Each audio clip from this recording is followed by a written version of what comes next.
Welcome, everyone, to another edition of Stepping Up to the Plate. I'm your host, Michael Vega. So glad you could join us this week for another round of scintillating sports talk here on the dais. Happy to be joined by my main man, Al Prizzuti, 2 weeks back from his sojourn to Hawaii, still tanned. Al, you looking good, pal? How you doing? Good. Excellent. Well, we've got plenty. Cold yesterday. And it's going to get colder, but I heard. So much to discuss here with the playoffs drawing nigh, with the Celtics and the Bruins playing well, leading their respective leagues right now, or divisions, as we say, and then the Red Sox getting ready to ramp up. The season opener will be later this evening as we speak, as we tape this. It'll be on Thursday night out in Seattle with Brian Bello taking the mound for the Red Sox. So well, let's just leap right into that right now. Given that it's going to be a new season for the Red Sox, Al, so many questions still remaining. Blake Snell winds up going to the Giants, 2 years, $62 million. That's all it would have taken for him to be here with the Red Sox. That's unbelievable, But the Red Sox did sign Brian Bello to a long-term contract, so they've made commitments to him and to Rafael Devers. Story to a certain degree as well, Trevor Story, who looked pretty decent in spring training. So that was an encouraging sign for me, Al. But what did you come away encouraged about? Well, I'm kind of, to me, spring training doesn't really indicate too much. I mean, I like to see. I saw the game against the Yankees the other night where they did 9 runs in the first inning. Yeah. But the Yankees, you're throwing guys against, you're hitting against guys that might not even be in the majors. Correct. So it's hard to judge. I think Devers has hit 4 home runs. Tristan Casas looks like he's swinging better. He had a kind of a big looping swing. Yes. And he seems to have cut down on that, but he's making better contact Yeah. on the ball. Yeah. Story could be a good story because he's a pretty decent ball, but he's a good athlete. Yeah. I think it all comes down to the Red Sox's pitching, and I think it's a testament to this team that Bello would be your starting pitcher. Now, I'm not saying he's not a good pitcher, but he's really an untested kind of guy. Yeah. And he's going to be your opening day starter. Which what was is he, like your number race. 4 or 5 guy a year ago? Yeah. Well, and he's then he got kind of stuff. rotated. He kind of gravitated up. You got to remember, Pedro is all over this kid. Yeah. And Pedro's the guy that they're listening to that says, "I think this kid could be an ace in a couple of years." No doubt. But that, to me, that just tells you where the Red Sox are in terms of their pitching.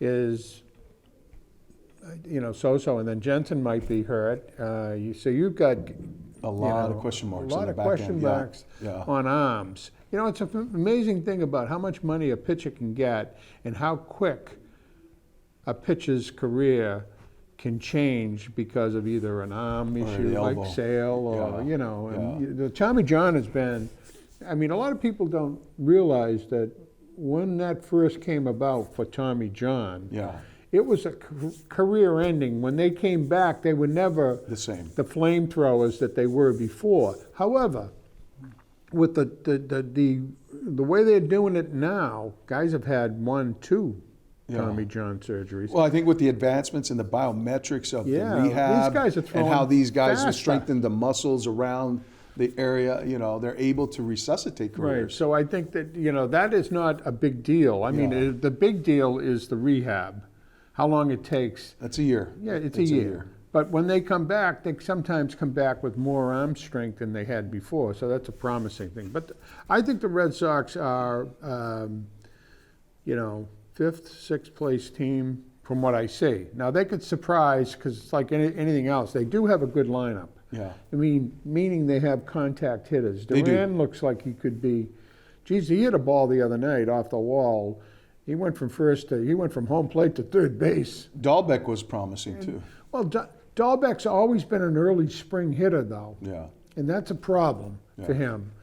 You know, it seems like as the season goes on, he goes into it. But the kid will hit you 25 home runs. And I think that's the difference between him and Casas is that, Casas seemed to get better as the year wore on because he became more disciplined at the plate. Yeah. He made pitchers make their pitches. He forced, and then he was getting, he wasn't getting out as much, making more contact, getting to contact. See, I think the difference between the two of them is good pitching will stop Dahlbeck. Yeah. I'm not sure yet that good pitching would stop Casas. If he could be a better hitter as he gets more at bats, more repetitions. Whereas the other kid, I think, at the start of the season, I think the hitters are in front of the pitches. I see Casas becoming more of a guy like a technician, like a J.D. Martinez. Yeah, I don't think he's got. Who goes up with a plan, sticks to his plan, and then lets it work itself out. The difference, I think, the only difference with J.D. was a pretty good ball player because he hit the ball all over the field. Yeah. He could pull the ball, he could hit the ball to right field, he could hit it to center. Casas appears to have good power to dead right. Right. Light tower power. Yeah, and he, and in Fenway, and I remember when Williams retired and Yastrzemski came up, Yaz hit the ball to left field almost exclusively. Yeah. Because he didn't have the power. And then he worked out with that Gene Bairdy up in Linfield, and then all of a sudden he was hitting 30, 35, 40 home runs. But Fenway is a tough ballpark still to hit a straightaway. You got to hit it 380, 400 feet to get a home run. And here's the thing that leads me to a concern about the Red Sox and the composition of their lineup. Not a lot of right-handed bats in that lineup. So that could pose a potential problem, expose a potential vulnerability. They made two mistakes, though, letting Justin Turner go, and then not signing Schwarber. Well, he's a lefty. No, the kid from center field there, Dunn, went back to Atlanta. He started the season with eight home runs, and then he ended up when he dove for the ball and hurt his shoulder again. Adam Dunn. Oh, Dunn, yeah. He went back to Atlanta. He did. Yeah. Wow. And I think those are two. I think he hurt his wrist. He did. He was going in and he hurt his wrist, but he had the shoulder. same arm. Yeah. But I would have made every effort to keep Justin Turner. Well, there's right-handed hitters. That's a technician hitter. He's a hitter. He's a ball player. Yeah. Anyways, he's a lifetime 290 hitter. Yeah. It's going to be with power. So, will there be moves to be made here? I hope so. Yeah, but it all depends on who's still available. This kid Jordan Montgomery, he's still out there, isn't he? I know he is. What are they waiting for now? I think they'll pull it. I think what they're trying to figure out is, and this is what happens. You see all these games, but some guys are playing, some guys aren't playing, the regulars aren't playing. Blah, blah, blah. They're trying to figure out what their team is and what their actual needs are now that spring training is over. So I think they wanted to wait, and then they'll make the move because they're just not. So do you think they have a contract on the table right now with him, and that they're waiting to let things play out? I think the Sox have an idea of what it would take to get him. Yeah. I'm not sure he would come. But. Are they bidding against anybody else? Yeah, well, that's the other thing. Yeah. The longer it goes, the more people get involved. Right. When somebody's out there and it's like Ullman on the Bruins saying, I can pick which teams I'm going to get traded to. Yeah. Okay? And then nobody wants them. Nobody's asking for him on the teams that he wants to go. So now the leverage goes back to the team. He'll go to a team that doesn't want him. Right. Trust me. Yeah. These guys are all alike. But I think the Sox. I think there's going to be some expectation that they're not going to be a last place team. They've been a last place team. 2 out of the last 3 years. What a high bar! What a high bar! Well, they didn't spend. They didn't spend. Right. And that's the best hope for the Red Sox this year is that they're not in last again. But, and that speaks a lot to the organization and how they have not committed as much. Look at the 67 Red Sox. Yeah. 66, they were the worst team in the league. They went from last to first. Yeah. So you don't know when young kids. But they went from last to last to staying last. Now, let's not be last. Yeah. Problem is, the Boston's a very tough city to play in when you have the Bruins. Well, they had the Patriots for all those years. Now they're kind of step back. The Red Sox are step back, and the Bruins and the Celtics are on the launching pad right now. And good pivot point now, Al. I mean, we look to hope springing eternal now that we've reached the first day, of spring, and it springs eternal for everyone who follows the Celtics and the Bruins. The Bruins coming off a big 6-2 win, at home over the Senators. David Pastrnak with another hat trick. He's on a heater, that guy. And now the Bruins are in first place, Al. Yeah, and the question remains, can they stay there? Well, they're in first place, but if you look at it, Florida's got a game in hand. Toronto's got 2 games. Toronto's not going to catch them, but Toronto's got 2 games in hand. Yeah. When you look at the points that they're ahead, Florida could easily go by them. I mean, there's no question there. Toronto won't catch them, but Toronto would be a team that the Bruins have had great luck against if they play them in the playoffs. Yeah. But I would be very, it's like when the Bruins used to play the Canadiens. Yes. You knew that they were going to lose.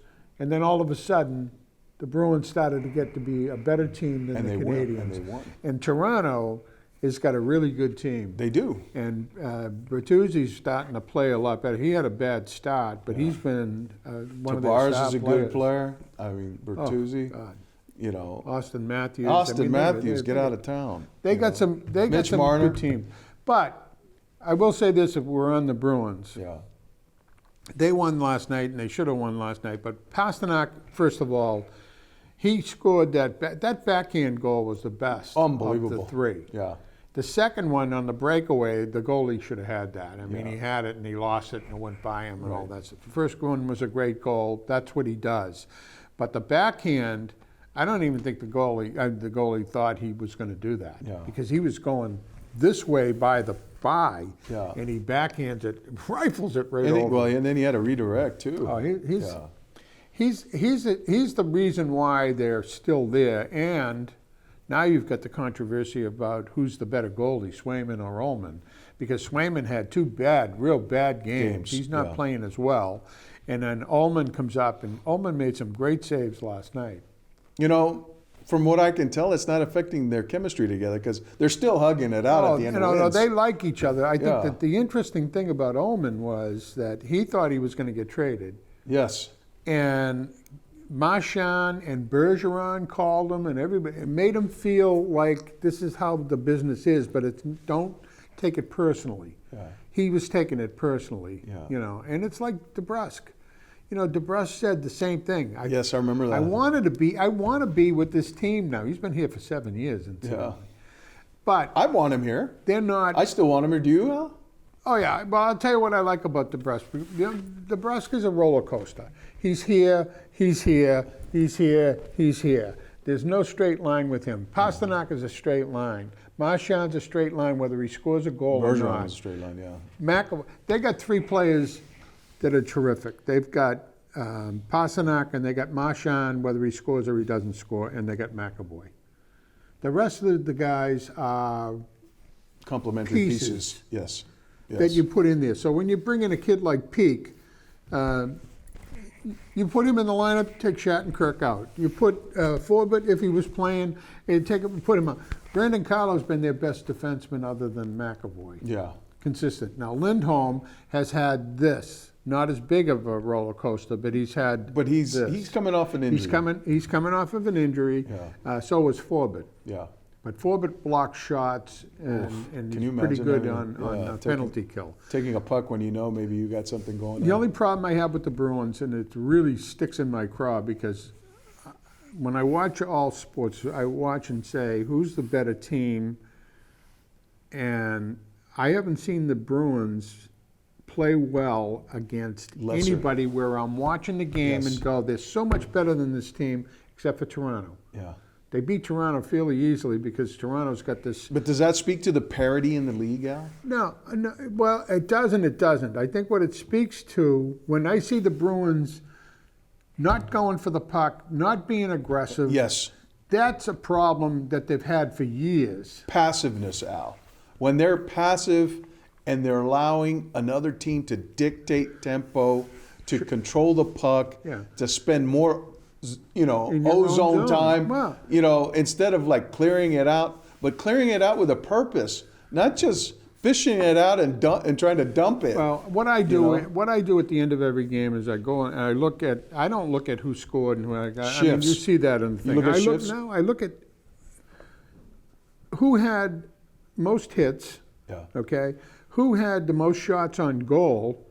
The Bruins are getting outshot every night. Oh my God! Last night Every they got night. outshot badly. So if their goalies have to be really good, if the guys are shooting 35, 40, 45 shots on net, you're going to average what, 2 a game at least, at very least. and they've given up 5 or 6 goals at home. And that's They're not as good at home. I think that's a function of the defense. Well, And them allowing the other team to get on their horse and come with speed.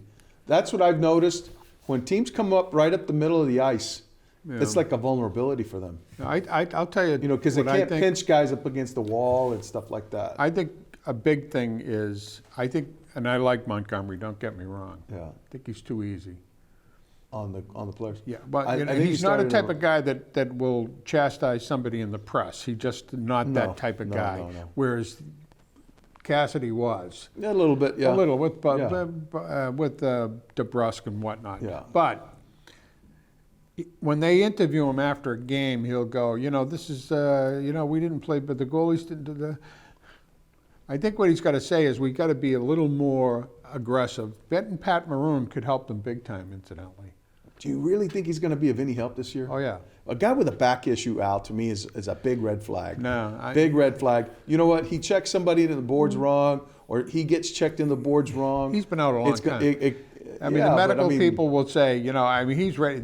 He wanted to play as soon as they got him. The medical people said, let's take wait. it easy Yeah, here. yeah, I But would he'll too. help him. Kind of like Lucic. If Lucic hadn't gotten into all that problem, he would have been a big plus for the Bruins. For sure. He's physical. And the Bruins presence. keep losing to teams, get pushed around. I like Van Riemsdyk still, and the net foot presence. He But gives them. 35, 36, I'll tell you the guys that Were the they value? stole. Morgan Geekie. Woo! Yes. Morgan Geekie's only 25 years old. This kid is a a player. top 9, where you want to put him. He's not a number 1 line, number Yeah. 2 maybe. Yeah. He can play, Yeah. and he can shoot. He's got a pretty good shot, and he's physical. He's a Did big you kid. see He's that 6'3".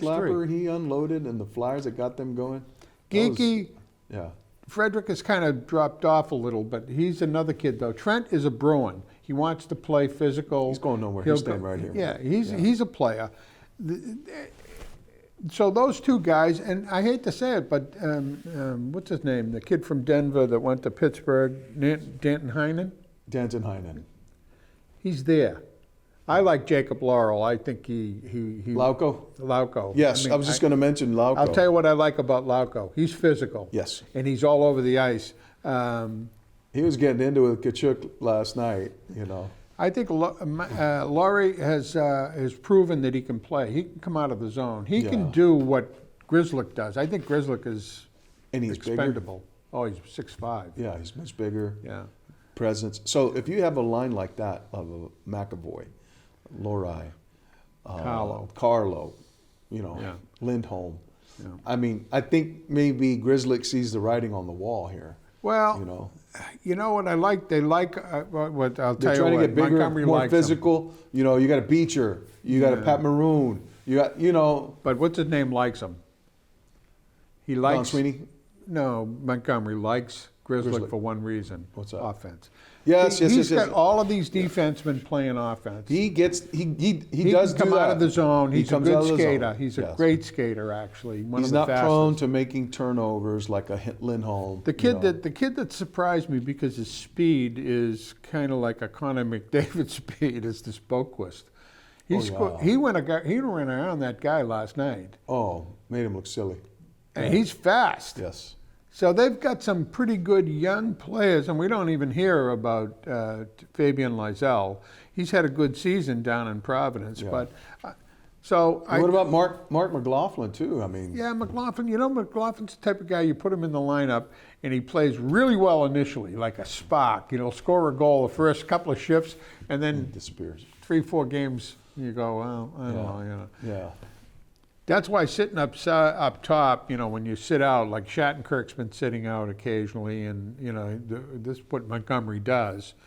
You see there's got to be somebody up there with him and say, see what he's doing right now? You don't do that. Yeah. And I'm not sure that, I think Sacco's a better defense guy, Yes. Yeah. than Montgomery. I think Yeah. Montgomery wants everybody up front. Yeah. They're not, in my opinion, as much as I love them, they're not a Stanley Cup winning team.